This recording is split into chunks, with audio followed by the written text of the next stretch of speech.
Neposredno nakon laserske korekcije dioptrije, pacijenti prvo idu u našu sobu za odmor, gdje se malo opuste ili nakon zahvata nekih 10-15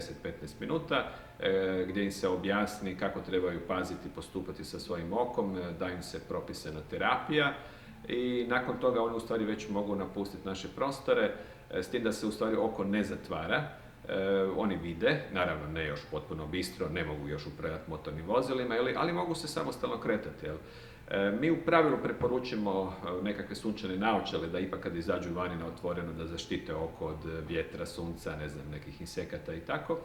I u stvari najbolje je taj prvi dan iza zahvata, to prvo popodne, otići što prije kući, odmarati, kapati oko ili kako je već određeno i što prije na spavanje, tako da u stvari sljedeći dan oni mogu očekivati potpuno kvalitetu vida. Naravno, to ovisi o metodi, ali ovo što sam sad rekao, to se u stvari odnosi na intralaser LASIK metodu, znači metodu sa vrlo brzim oporavkom vida, dok kod PRK metode ipak ta prva noć, to prvo popodne i sljedeći dan iza zahvata pacijent može osjećati određenu iritaciju, crvenilo,